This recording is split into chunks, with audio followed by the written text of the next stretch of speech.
It's the state of the dungeon! It's a video that Rob does about his games. Yeah! Hello friends, I am Rob, and this is my State of the Dungeon address for the game that took place on the 10th of February in the year 2022. The game was 5th edition Dungeons & Dragons, following along on the Dragon Heist storyline. The group had claimed Trollskull Manor. They were awarded it after finding it acceptable, and the prize is now theirs. When we had left off the previous night, they had just gotten finished taking care of some assassins that were demanding the life of Volo, who was accompanying them. They won, of course, and after interrogating them, Volo apparently got some information about who they were and where they were from, but 3 of them got away, and the party was just, they were okay with that for the time being. The trip back to Trollskull Manor after the captured survivor was turned over to the authorities, they talked to Volo, and Volo admitted that he knew who the assailants were. They were from an assassin's cult from Thay, who had a reputation for not only killing a target as assassins, but also capturing their soul so that they could not be resurrected or raised from the dead. Which is, of course, some way of thwarting assassination. The group was kind of concerned. Were they now part of this whole thing? And Volo's like, oh, you don't even rate with these guys. Trust me, you've got enough to worry about. The fact that you stuck your nose in the business of the Zentarum and the Xanathar's Guild having a fight. And he probably said that a little too loud out in the open, but yeah, that's Volo. So the group winced a little bit, and they continued on to Trollskull. They gave him a tour, and he was like, well, I'm glad you made peace with your ghost. What are you going to do with the place? And they're all vehement. We're going to turn it into a tavern again. And Volo's like, well, maybe you should turn to a guild hall. And the resident ghost doesn't like that. It wants the place to be a tavern, so it caused some damage. So at one point, he actually swept a chair out and undercut Volo's legs, but Volo rolled with it and proved that he is not just a buffoon, but he has some dexterity to him. So he left in good graces. They seem to be pretty happy with their lot, and, Volo admits they're better custodians of the place than he ever would have been. So, the group basically calls it a night. They're all exhausted, and now they have a roof over their heads. Their own home, so pretty exciting stuff. They have already parched out the upper floors of the manor. Some of them are going to be staying in, for example, Jazor, the paladin, is staying in the absolute upper loft. He has claimed that for his own. The room is small, the ceiling is slanted, but he's got windows giving him a view of 3 sides of the manor, so he can look out and see quite a ways around, which he seems to value that. Fair enough. That goes in with his plans of making a rooftop balcony and exit. As far as Zarya, the barbarian, she has a somewhat narrow bedroom, but it does have a hall, and it also has the upper floor access to the tower. So there's a small room, which you can use as a closet, and it's got an upstairs loft that leads to the turret top, which sticks out from the front of the manor, which is kind of cool. All of their bedrooms, too, will have fireplaces, so they'll be warm enough. They're nice and cozy. With the exception, Jazor switched from the actual bedroom in the upper loft because he's a Silver Dragonborn, and he's pretty good with cooler temperatures. The fireplace isn't as much of an attraction for him. And also has a better view for the what was normally the storage room. He now enjoys the vantage. So they all got their rest. Oh yeah, also Felix and Luxor, the 2 tabaxi, have rooms on the 2nd floor, with Luxor having a smaller room but access to a private balcony, Luxor has that. Felix has a bigger room with a private bath. Also important to know, Zarya also has a small private bath. Aldrich has a large bedroom with a large private bath. So, they have really nice rooms in this place. If you're going to live in some sort of an estate in Waterdeep, these are premium rooms.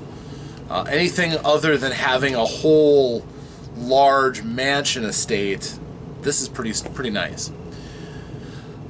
However, it's also been abandoned for however long, and it's kind of filthy. They're adventurers, so they just laid out their bedrolls and cleared out as much dust as they could and had at it. Also, they still got Pip, which they're making threatening gestures about threatening to adopt him. So, the group has already, for the most part, arranged for training. Aldrich is waiting to meet his teacher. Jazor is fine with being trained at the temple. They're obviously invested in getting their paladin more powerful. And at the same time, Felix is going out and training with the Rangers of Waterdeep. So he's doing fairly well, although with both Jazor and Felix, they're training up to 2nd level, which is going to give them access to divine spellcasting. A major shift in power from where they were before, which is kind of why I'm doing the role-playing out the training, because it's a signature element of the path of a career of these characters. The Paladin and the Ranger both have a spiritual side that other classes like the Fighter just don't appreciate. So I'm trying to let them enjoy that experience and that role. I've never really done this. I usually skip over training and things like this, but I think in this case, I'm letting them enjoy living out the lives of these characters for a little while. So I think it's going pretty well. Of course, Loxor is scared of his trainer, who will only train him at night. He's creepy. Well, he's a warlock, and he already demanded as the price for his training a vial of the blood of children. So, yeah, he's not a nice person. But, when you're Infernal Pact Warlock, you go ahead and rub shoulders with some pretty nasty people. And Zarya is working out her aggressions with the town guard. She is training their raw recruits and getting barbarian training from exercising her rage and frustration, which is funny. And so far things are going pretty well. Everybody has different things that they want to do, but right away at dawn on the opening day, a carriage pulls up in front of the place with elven styling and grace. And a manservant comes out and opens up the door and puts some stairs down, and this regal elven lord comes out with just wearing finery and looking about the place with disdain. And so the group runs out to go and meet them. Jazor gets out first, and the elf looks him up and down and says, "You are not the one I'm here for. Go and tell Aldrich that I wish to speak with him." And chop chop, and treating everybody like a servant, because this guy is fun. And eventually Aldrich comes up and they start talking. He's like, "Okay, due to familial bonds and certain ties that your family and mine have, I'm Lord Englebright, and I will be training you in the ways of the Blade Singer. But I will expect you at my estate tomorrow at dawn, and I do not appreciate tardiness." And really didn't say a whole lot, just took enough time to let everybody know that he thought of everybody who wasn't Aldrich as below his notice, and Aldrich as just a rank up-and-comer. So, Loxor tried to pick his pocket. It didn't go well. Loxor has not rolled a good pickpocket roll yet, I think. And he got caught, open-handed. The purse was in his hand, and everybody was looking at him holding the purse. He tried the weak, "Oh, you dropped this." And at that point, Jazor stepped forward, lunged out, grabbed him by the scruff of his neck, actually the base of his skull, and with his natural 20 strength, just lifted him up to swing in his grasp. The noble appreciated that, said, "Oh, at least that servant knows his job. Well done." What he didn't realize was that Pip, their little orphan boy, was on the other side of the Elven Lord, and he successfully picked his pocket using Loxor's attempt as a distraction. So he actually succeeded. But nobody knew that until the end. So the Elven noble swept away and got back in his carriage and took off. And that's when Pip said, he wasn't all that great. All he had in his pocket were silvers. And everyone's like, oh, yeah, he's just a shyster. Yeah, see? He holds up these coins and they're really bright, shiny silver. They weren't silver, they're platinum. And the rest of them are like, oh, he stole 20 platinum from him. They're like, oh my gosh. But they divvied it up really quickly. Okay, we're going to use this to put towards making this house better. Because right now, the place is still a wreck. And Aldrich had the day off yet. He didn't have training at this time. His training was going to come tomorrow. So he had a day to basically take care of the paperwork, dot the I's, cross the T's, and get some of the services they were going to need to get the house ready. Of course, Zarya, off to training. Loxor, again, had the day off. So, that night they had to look forward to the opera, which they had a message to go to the opera and several tickets to go see The Fall of Tiamat at the Light something opera house. They were to meet Mert, and this was on matters of Harper business, according to Aldrich. So, the group was not disappointed in this. And they all went knowing that they were going to have this to look forward to at the night. Loxor took Pip out to go and buy food. They went to the bakery. And Loxor's like, all right, well, if you want some food, he can have some food. And they're like, oh, can I buy some with the silver? And he's like, sure, you can buy a silver's worth of pastry. So he pulls out another platinum coin. Because, of course, he didn't give them all the silver coins he found. He's like, okay. And she looked at that, and she's like, okay, looks like it's one of everything, isn't it? So they walk away with 4 large sacks full of pastries. The boy is eating fit to burst with his sweet cakes and stuff that he's just stuffing.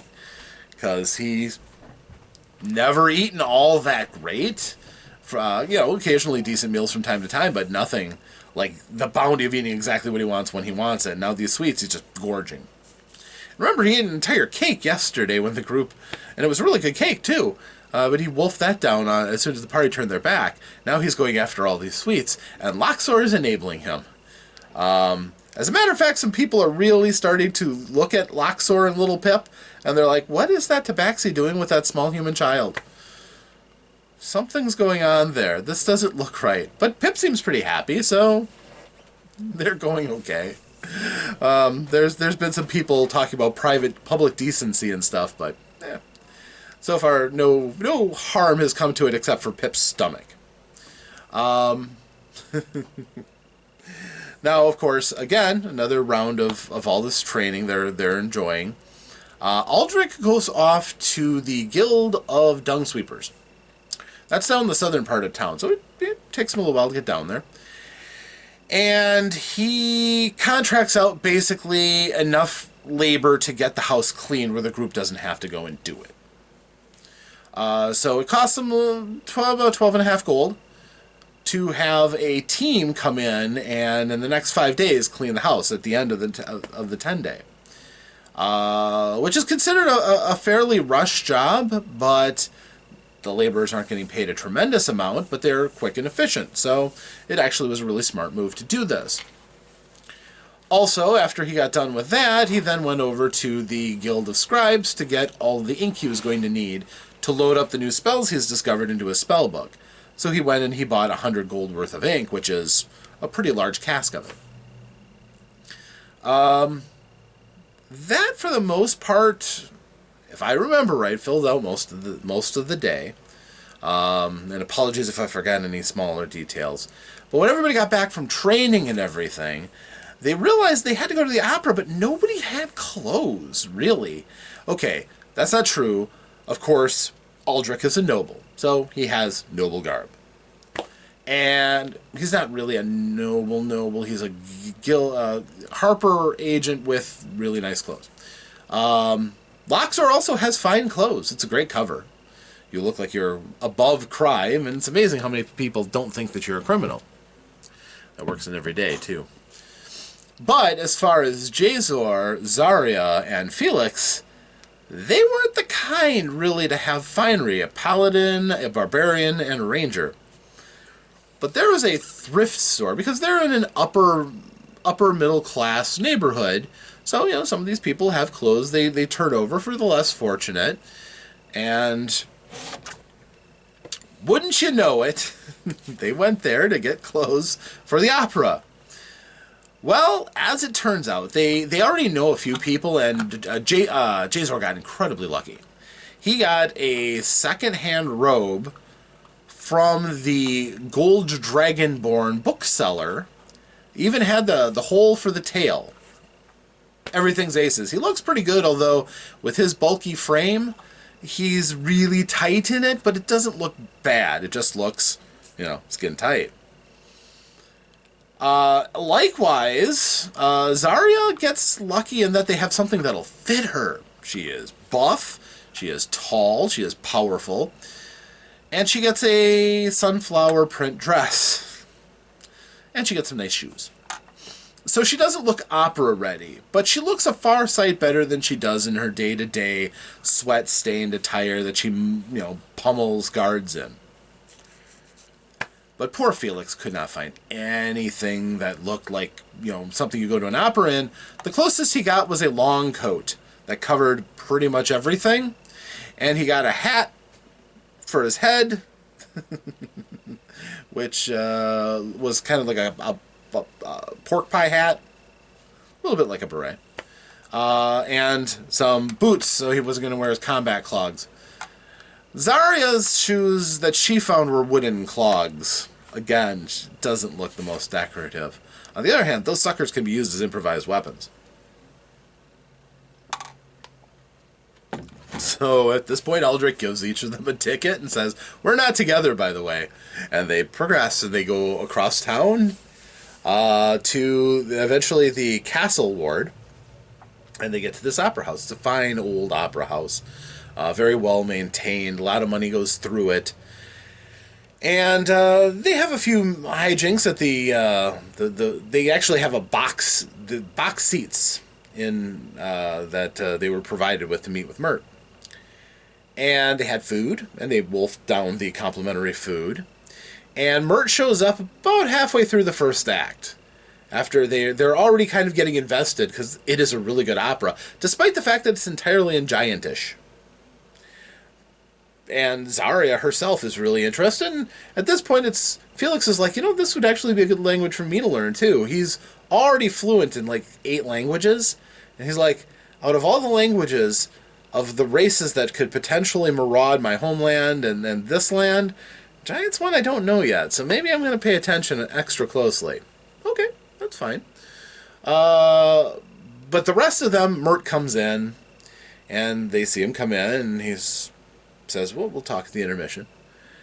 The intermission comes, and he lays it out for them. He is a representative of the Harpers, and he could see working with them and giving them the occasional job that will move them up in the estimation of the Harpers, do some good, of course, because that's what the Harpers are there for, but also to show that they are reliable and the inquisitive type who could really benefit the Harpers in the future, so that the Harpers could eventually benefit them as well. Nobody really had a real problem with this. It didn't seem like there was any real issues with this. Perhaps maybe Luxor looked a little bit nervous, but, the Harpers do have enemies on a lot of fronts. The Zentarum hate them, and a number of other groups. The Cult of the Dragon, of course, can't stand them. But, all in all, I think the group was generally pretty perceptive and receptive of his offer. Plus, they got to enjoy the opera as much as they wanted to, although as soon as he left, Aldrich and Jazor and Luxor took advantage of the opportunity and left as well. Luxor for his training, which is stepping up a bit. Now it was time for target practice and his Eldritch Bolts with, well, cats and alleys. Live targets. He's not happy with that. Or being a tabaxi, there's probably something else in there, but, again, and I'll say this again, when you go Infernal Pact Warlock, you're going to meet up with some pretty shady people.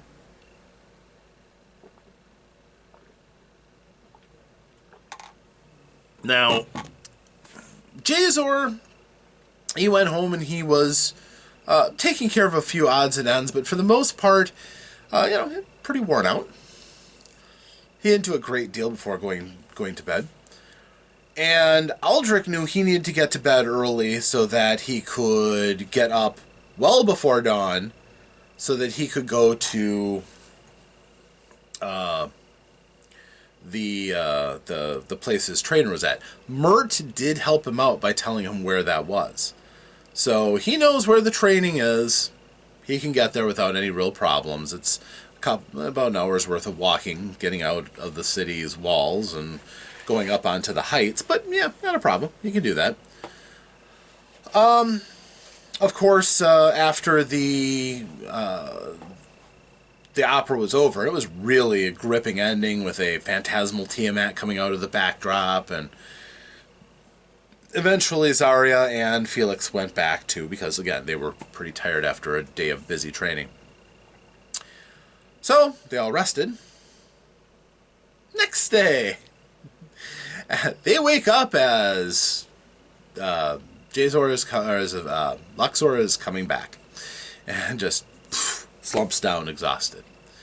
All of the spellcasters who are picking up another spell slot, their method of exercising that is to keep casting their spells over and over again until they're completely exhausted, tapping that well and working on expanding their horizons. That's kind of how I see that working. And for Luxor, who's a warlock, his big thing is he's about to get invocations, so he's about to learn the darker mysteries. Too much fun. But at this point, the group had, again, the day in front of him. Aldrich was gone because he had to go and run and get his training in. And the training was special because the estate that they were at was special. The Elven Lord actually isn't Lord Engelbright. That's just the estate that he is renting while he is in town. And his name is actually Denevue. And Denevue he is meticulous, fastidious, and a hard master. He is obviously very talented, very powerful. And he is willing to take Aldrich on as his student in teaching him these skills, and he's starting to learn how to channel his magic through a blade and all the other fun things he's going to be able to do. Obviously, what I'm doing now is, training them and having them do the things they're already good at, and then work in the extra stuff that they're going to be getting and explaining how they're learning these new talents and abilities. I'm only really going to do this for a few levels because after a while, it gets to be a little too much. But these first few levels, I think it's important. So Aldrich works his butt off, and again, as a wizard, Spelldancer is not for the faint of heart or for the reedy bookworm types. You're expected to have a sword and be able to use that thing, so you best be able to move up and move around and swing and fight as you need to. So his training was going fairly well. The others went off to go and do their training after procuring some food and things so that they could actually eat a decent breakfast. That was a priority that they had. They did munch a lot of pastries left over from... They're a day old, but they're left over from Pips, and he eventually did share, because he is a good boy. They went off to train. Luxor woke up about midday to find out he has a new weapon. It is a very, very, very nice rapier. It's all, blood steel. It looks really nice. Sinister, but nice. And it was formed kind of from his own blood and desires to have a weapon. There are some fun things. I gotta admit, there are some fun things to having a warlock in the group. Narrating the fall and the descent of the character is just awesome. So, at any rate, the group does their things for the day. Nothing over the top, more training, describing how their training is going. And then Jazor gets a message when they're all back. And everybody's going off to do their own things. I I need to talk to you. I am Vajra, I am the Blackstaff, and I wish to speak to you at the Blackstaff Tower. Bring them along. So they do. They all decide to go off together, and they go to Blackstaff Tower, which, again, it's a fairly famous location. They weren't going to miss this one, so they went in. They teleported into a parlor when they tried knocking on the door, and they all took turns to do that. And they were met by an apprentice, a pleasant young lady, who asked them to just stay while Vajra was talking to the lords of Waterdeep. And eventually, Vajra herself comes in. Now, Vajra Safar is not what most people would consider to be a stereotypical archmage. For one thing, she's pretty young. And she's also rather pretty. So she's got a kind of an exotic look and, giving her a bit of an accent. But there's no doubting she is very powerful. She does carry the black staff, and she's clearly an archmage not to be trifled with. She knows almost everything that's going on in Waterdeep, except for some things that are hidden even from her. And she is determined that the city stay protected and safe as a sanctuary. And so, to that end, she revealed to the group that she has her own faction, Force Grey. Force Grey is a collection of people who are pledged to the defense of Waterdeep. Their interests are in protecting its citizens, keeping it sacrosanct from the evil forces that would conspire outside and inside, and to do whatever is necessary to save and protect Waterdeep. Whatever is necessary, and that doesn't always mean staying inside the law. But they have the trust of the Lords of Waterdeep that the Blackstaff is going to run this force efficiently. And a lot of times taking care of problems before anybody else really suffers from it. She roots these things out. She's pretty able-handed at directing this force of very skilled heroes, adventurers, guards, and the like. She makes her pitch. Would you like to work with me? I can give you jobs that will keep you busy. I pay for services rendered. You would be going up in the esteem of the folk of Waterdeep because your works would benefit them, although you're not allowed to tell anybody that you are a member of Force Grey, and in fact will not be able to directly profit from that, but those in power will know that you've helped the town, and that will be good for you in the long run. Plus, you'll have my gratitude. That's not a small thing either. And for the most part, they were okay with that, except for Aldrich. Aldrich is like, I'm already being tugged in too many directions here. I don't mind you. I don't mind helping you. But I'm not going to pledge myself to your cause. Consider me an ally more so than an agent of Force Grey. And she's like, I can respect that. I'm sure there's a lot of people who are vying for your attention, but all the same, if you are agreeing to help me and be an ally, if I can trust you, I can consider you a member of the faction in so much as I might be able to lean on you for aid. I just won't be able to put my full trust in you. I'm okay with that. So they had a very positive reaction from the Blackstaff. And the group, again, seems to be pretty satisfied already with a number of people who are coming and looking to them for what they can do, how they can help. Now, there's already a couple of strings that are dangling. For one thing, Mert did give them a mission. Apparently there's a talking horse pulling a carriage in the streets. Not everybody knows the horse can talk, so sometimes people say things around the horse that they probably shouldn't, and he wants them to interrogate the horse and find out if they've heard of any kind of Zentarum in the city. Okay? That's a fairly Harper thing to do. It doesn't involve combat necessarily, at least on the face of it, and could give useful information using an agent that isn't necessarily a Harper themselves. Also, Loxor has been tipped off that there have been a rash of murders going around the docks. These elves and half-elves have been found decapitated with a strong blow of a blade, and thinks it would be a good idea to go and stop that from happening. So far, that hasn't had the most traction, but yeah, who knows? We'll see. Again, who knows what Vajra will eventually have them do. She didn't give them a task yet, but it's something that's out there. So the group is enjoying watching their place getting clean, and they've already had a day and a half worth of cleaning. So the ground level, the kitchen is clean now, the tap room is pretty clean, the cellars are clean. They're going to start moving up into the upper floors and living quarters, which I'm sure the group will appreciate. Not sleeping in all the cobwebs and dust and grime and so on and so forth of years. They got one more visitor, though, a charming fellow who is from the Guild of Butchers. And he, like everybody, is excited to hear that this place is going to be up. They were told that it's really not a good idea to wait too long before you make contacts within the guilds so that you can make sure that when you're ready to open and do the things you want to do, that all the supplies are there and you're ready to go. So this charming fellow, whose name escapes me, met with Jazor and told him, hey, you want meat? You gotta go through me. And, no, I think it was Aldrich, actually. And Aldrich's like, we don't need meat. It's probably going to be months before we're ready to open, so we don't need anything now.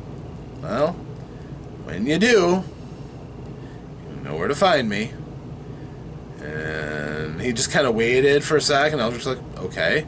He's like, well, when you get your meat, hopefully it's nobody you knew. And he walked off, which is fun, certainly. So yes, there was no combat. There was no huge clash of anything that went on. They made some possibly very important contacts, and they progressed their own personal stories forward. Felix is getting in tune with nature. Jazor is feeling the mystical forces of Seluna following him around. Selune. The others are growing in their abilities. So it's progressing nicely. But next time, definitely going to have a bit more action, more role-playing, more interactions. It'll be fun. So if you want to hear about that, stick with us, and we will relate another episode of State of the Dungeon for you. Until then, farewell.